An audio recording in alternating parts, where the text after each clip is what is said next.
वानरों आदि की विदाई। श्री रामचंद्र जी के चरण कमलों में, जिन्हें श्री शिव, मुनिगण और ब्रह्मा जी भी नमस्कार करते हैं, सबकी उनमें बड़ी प्रीति है। भिक्षुओं को वस्त्राभूषण पहनाए गए और ब्राह्मणों को अनेक प्रकार से दान आदि दिए गए। सब वानर भी ब्रह्मानंद में मग्न हैं। प्रभु के चरणों में सबका गहरा प्रेम है। इस तरह सुख पूर्वक 6 माह कब बीत गए पता ही नहीं चला। वो सब लोग तो अपने घरों को भी भूल गए। उन्हें स्वप्न में भी अपने घरों की याद नहीं आती है, जैसे संतों के मन में दूसरों से द्रोह करने की बात नहीं आती है। श्री रघुनाथ जी ने सब सखाओं को बुलाया। सबने आकर आदर सहित सिर नवाया। फिर प्रभु ने बड़े प्रेम से उन्हें अपने पास बैठाया और कोमल वचन कहे, तुम सबने मेरी बड़ी सेवा की है। मैं तुम्हारे मुंह पर तुम्हारी प्रशंसा कैसे करूं? मेरे हित के लिए तुम सबने अपने घरों तथा सब प्रकार के सुखों का त्याग कर दिया। इससे तुम सब मुझे अत्यंत प्रिय लग रहे हो। हे सखाओ, छोटे भाई, राज्य, संपत्ति, जानकी, अपना शरीर, घर, कुटुंब और मित्र, ये सभी मुझे प्रिय हैं, परंतु तुम्हारे समान नहीं। मैं असत्य नहीं कहता हूँ, ये मेरा स्वभाव है। सेवक सभी को प्यारे लगते हैं, ऐसी नीति है, पर मेरा तो दास पर स्वाभाविक ही विशेष प्रेम है। हे मेरे प्रिय सखाओ, अब तुम सब लोग अपने घरों को जाओ, वहीं पर नियम पूर्वक मुझे भजते रहो।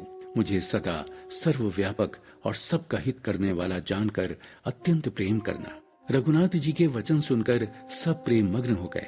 राम कौन है और कहां से आए हैं ये सुधि भी नहीं रही। वो तो प्रभु के सामने हाथ जोड़े टकटकी लगाए देखते ही खड़े रह गए। अत्यधिक प्रेम के कारण उन्हें कुछ कहते नहीं बनता। तब प्रभु ने अनेक रंगों के सुंदर कपड़े गहने मंगवाए। सबसे पहले भरत जी ने अपने हाथ से सुग्रीव जी को वस्त्राभूषण पहनाए। फिर लक्ष्मण जी ने विभीषण जी को गहने कपड़े पहनाए, जो रघुनाथ जी के मन को बहुत अच्छे लगे। जामवंत, नील, नल आदि सबको रघुनाथ जी ने स्वयं भूषण वस्त्र पहनाए। सभी अपने हृदय में श्री राम जी को धारण करके उनके चरणों में मस्तक नवाकर चले। तब अंगद हाथ जोड़कर बोले, हे सर्वज्ञ, हे दीनों पर दया करने वाले, हे नाथ, मरते समय मेरे पिता बाली मुझे आपकी गोद में डाल गए थे, अतः वो सब याद करके मुझे त्यागिए मत। मेरे तो स्वामी, गुरु, पिता सब कुछ आप ही हैं। आपके चरणों को छोड़कर मैं कहाँ जाऊं? हे नाथ, मैं घर की छोटी से छोटी सेवा करूंगा और आपके चरण कमलों को देखकर भव सागर से तर जाऊंगा। हे प्रभु, मेरी रक्षा कीजिए और ये मत कहिए कि तू अपने घर जा। अंगद के विनम्र वचन सुनकर प्रभु श्री राम जी ने उनको हृदय से लगा लिया। उनके नेत्र कमलों में जल भराया। रघुवीर जी ने अपने हृदय की माला, वस्त्र और रत्नों के आभूषण अंगद को पहनाकर तथा बहुत प्रकार से समझाकर विदाई दी। उन सब की सेवा को याद करके भरत जी, शत्रुघ्न और लक्ष्मण सहित उनको विदा करने गए। अंगद जी बार बार मुड़कर राम जी की ओर देखते जाते हैं और बार बार दंडवत करते हैं। अत्यंत आदर के साथ सबको पहुंचाकर भरत जी भाइयों सहित लौट आए। हनुमान जी ने सुग्रीव के चरण पकड़कर विनती की, हे देव, कुछ दिन रघुनाथ जी के चरणों की सेवा करके मैं वहां आकर आपके चरणों का दर्शन करूंगा। सुग्रीव बोले, हे पवन कुमार, तुम कितने पुण्यशाली हो कि प्रभु ने तुम्हें अपनी सेवा में रख लिया। तुम मन लगाकर प्रभु श्री राम की सेवा करो। अंगद ने कहा, हे हनुमान, मैं तुमसे हाथ जोड़कर विनती करता हूँ कि प्रभु से मेरी दंडवत कहना और प्रभु को बार बार मेरी याद कराते रहना। इतना कहकर बाली पुत्र अंगद चले और हनुमान जी लौट आए। फिर कृपालु भगवान ने निषाद राज को बुला और उसे भूषण वस्त्र देकर प्रभु ने कहा, हे सखा, अब तुम भी अपने घर जाओ। वहाँ मेरा स्मरण करते रहना और मन, वचन और कर्म से धर्म के अनुसार चलना। तुम मेरे मित्र हो और भरत के समान प्रिय भाई हो। अयोध्या में आते रहना। ये सुनते ही गुह की आंखों में आंसू लाकर उनके पैरों में गिर पड़ा। फिर प्रभु को हृदय में धारण करके अपने घर को लौट आया। वहां आकर अपने कुटुंबियों को प्रभु का सब हाल सुनाया। राम राज्य का महात्म्य। रघुनाथ जी के साथ आए सब सखा एक एक करके विदा हो गए। केवल हनुमान जी प्रभु की सेवा में रह गए। उनमें से जाने का मन तो किसी का नहीं था। सब प्रभु की सेवा में रहना चाहते थे। प्रभु ने अयोध्या का राजकाज संभाल लिया। पूरे कौशल राज में अपूर्व सुख शांति छा गई। राम राज्य की महिमा चारों दिशाओं में फैल गई। राम राज बैठे त्रैलोका, हर्षित भय गए सब शोका। वैरू ना कर काहू सन कोई, राम प्रताप विषमता खोई। दैहिक दैविक भौतिक तापा, राम राज नहीं काहू ही व्यापा, सब नर कर हिम परस्पर प्रीति, चल ही स्वधर्म निरत श्रुति नीति। श्री राम जी के अयोध्या के सिंहासन पर आरूढ़ होते ही तीनों लोग हर्षित हो गए। उनके सब शोक जाते रहे, कोई किसी से वैर नहीं करता। श्री रामचंद्र जी के प्रताप से सबकी विषमता यानी कि आंतरिक भेदभाव मिट गए। सब लोग अपने अपने वर्ण और आश्रम के अनुकूल धर्म में तत्पर रहते हुए सदा वेद के बताए मार्ग पर चलते हैं और सुख पाते हैं। किसी प्रकार का कोई भय नहीं है, न ही शोक और न कोई राग ही सताता है। ऐसा है राम राज्य। राम के राज्य में दैहिक दैविक और भौतिक ताप किसी को नहीं व्यापते हैं। सब लोग आपस में प्रेम करते हैं और वेदों में वर्णित मर्यादा में रहकर अपने अपने धर्म का पालन करते हैं। धर्म अपने चारों चरण सत्य, शौच, दया और दान से संसार में परिपूर्ण हो रहा है। स्वप्न में भी कहीं पाप नहीं है। पुरुष और स्त्री सभी राम भक्ति में निमग्न हैं और सभी मोक्ष के अधिकारी हैं। सबके सब परम गति को पाने वाले हैं। अल्प मृत्यु नहीं कवन्यू पीरा, सब सुंदर सब बिरुज शरीरा, नहीं दरिद्र को दुखी न दीना, नहीं को अबुध न लक्षण हीना। राम जी के राज में छोटी आयु में किसी की मृत्यु नहीं होती है, न किसी को किसी प्रकार की पीड़ा होती है। सभी के शरीर सुंदर तथा निरोग हैं, कोई बीमार नहीं है। राम राज्य में ना कोई दरिद्र है, ना कोई दुखी है और न ही दीन है।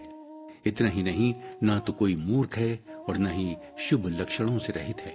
किसी को किसी प्रकार का घमंड नहीं है। सबके सब धर्मपरायण और धर्मात्मा हैं, पुण्य आत्मा हैं। पुरुष और स्त्री सभी बुद्धिमान और गुणवान हैं। सभी लोग गुणों का आदर करने वाले और पंडित हैं तथा सभी ज्ञानी हैं। सब लोग दूसरे के उपकार को मानने वाले हैं, कृतज्ञ हैं। कपट और धूर्तता किसी में नहीं है। काकभुषुंडी कहने लगे, हे गरुड़ जी सुनिए, राम राज्य में जड़ चेतन सारे संसार में काल, कर्म, स्वभाव और गुणों से उत्पन्न हुए दुख किसी को भी नहीं सताते हैं। अयोध्या में रघुनाथ जी 7 समुद्रों की मेखला वाली पृथ्वी के एकमात्र राजा हैं, जिनके एक एक रूम में अनेकों ब्रह्मांड हैं, जिनके लिए ये 7 दीपों की प्रभुता कुछ अधिक नहीं। हे गरुड़ जी, जिन्होंने वो महिमा जान भी ली, वो भी इस लीला में बड़ा आनंद लेते हैं, क्योंकि उस महिमा को भी जानने का फल ये लीला ही है। राम राज्य की सुख संपत्ति का वर्णन शेष जी और सरस्वती जी भी नहीं कर सकते। सब उदार सब पर उपकारी, विप्र चरण सेवक नारी, एक नारी व्रत रत सब झारी, ते मन बच क्रम पति हितकारी। राम के राज्य में सभी नर नारी उदार हैं, सभी परोपकारी हैं और सभी ब्राह्मणों के चरणों के सेवक हैं। सभी पुरुष एक पत्नी व्रती हैं। इसी प्रकार स्त्रियां भी मन, वचन और कर्म से पति का हित करने वाली हैं। श्री राम जी के राज में दंड केवल सन्यासियों के हाथों में है और भेद नाचने वालों के नृत्य समाज में है, तथा राम राज्य में कोई शत्रु नहीं है। इसलिए जीतो शब्द केवल मन को जीतने के लिए सुनाई पड़ता है। कोई वहाँ चोर आदि नहीं है तो दंड की भी आवश्यकता नहीं होती है। कोई किसी का शत्रु भी नहीं है और वैमनस्य भी नहीं है। फूल ही फरी ही सदा तरु कानन, रही ही एक संग गज पंचानन, खग मृग सहज बैरू बिसराई, सबन ही परस्पर प्रीति बढ़ाई। राम राज्य में वनों में वृक्ष सदा फूलते और फलते रहते हैं।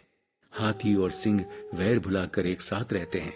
पक्षी और पशु सभी ने स्वाभाविक वैर भुलाकर आपस में प्रेम बढ़ा लिया है। पक्षी मीठी बोली बोलते हैं। भांति भांति के पशुओं के झुंड वन में निर्भय विचरते हैं और खूब आनंद करते हैं। शीतल मंद सुगंधित पवन चलता रहता है। भौरे पुष्पों का रस लेकर गुंजार करते फिरते हैं। बेलें और वृक्ष मांगने से ही मकरंद टपका देते हैं। गौवें मनचाहा दूध देती हैं। धरती सदा खेतों से हरी भरी रहती है। राम के राज में पर्वतों ने अनेक प्रकार की खाने प्रकट कर दी। समुद्र सदा अपनी मर्यादा में रहता है। उनकी लहरों से अनेक रत्न किनारों पर पड़े रह जाते हैं, जिन्हें मनुष्य प्रसन्नता पूर्वक उठा लाते हैं। सब नदियां स्वच्छ, शीतल और स्वादिष्ट जल बहा कर लाती हैं। चंद्रमा अपनी किरणों से पृथ्वी को जगमग कर देता है। सूर्य उतना ही ताप छोड़ता है जितनी की आवश्यकता होती है और मेघ तो इच्छा करने पर ही बरस पड़ते हैं। राजा रामचंद्र जी ने करोड़ों अश्वमेध यज्ञ किए और ब्राह्मणों को अनेक प्रकार के दान किए। रघुनाथ जी तो वेदों के बताए मार्ग पर चलने वाले, धर्म की धुरी को धारण करने वाले, सत्व, रज और तम तीनों गुणों से ओतप्रोत तथा ऐश्वर्य में इंद्र के समान है। शोभा की खान, सुशील और विनम्र सीता जी सदा पति के अनुकूल रहती हैं। वो कृपा सागर श्री राम की महिमा को जानती हैं और मन लगाकर प्रभु के चरणों की सेवा करती हैं। हालांकि घर में बहुत से दास और दासियां हैं और वो सब के सब सेवा कार्य में कुशल हैं, फिर भी सीता जी घर की सेवा तथा कार्य अपने ही हाथों से करती हैं और सदैव श्री रामचंद्र जी की आज्ञा का अनुसरण करती हैं। कृपा के धाम प्रभु को जिस जिस कार्य में सुख मिलता, सीता जी वही सब करती हैं, क्योंकि वो सेवा कार्य में बड़ी होशियार हैं। उनमें किसी बात का कोई घमंड नहीं है। राम राज्य का ऐसा प्रभाव है कि सब भाई प्रभु की सतत सेवा करते हैं। श्री राम जी के चरणों में उनकी बड़ी प्रीति है। वो तो सदा प्रभु का मुखारविंद ही निहारते रहते हैं कि कृपालु भगवान कब हमें कुछ सेवा करने का अवसर दें। राम करही भ्रातन पर प्रीति, नाना भांति सिखा वही नीति। हर्षित रही नगर के लोगा, कर ही सकल सुर दुर्लभ भूका। अर्थात रघुनाथ जी भी अपने भाइयों पर प्रेम दर्शाते हैं, उन्हें नाना प्रकार की नीतियां सिखाते हैं। नगर के लोग प्रसन्न रहते हैं और सब प्रकार के देव दुर्लभ भोगों को भोगते हैं। प्रभु प्रातः काल सरयू में स्नान करके ब्राह्मणों और सज्जनों के साथ सभा में बैठते हैं। मुनि वशिष्ठ जी वेद और पुराणों की कथाएं सुनाते हैं। प्रभु सब भाइयों को साथ लेकर भोजन करते हैं। उन्हें देखकर सभी माताएं आनंद से भर जाती हैं। भरत और शत्रुघ्न दोनों भाई हनुमान को साथ लेकर उपवन में बैठकर श्री राम के गुणों की कथाएं सुनते हैं।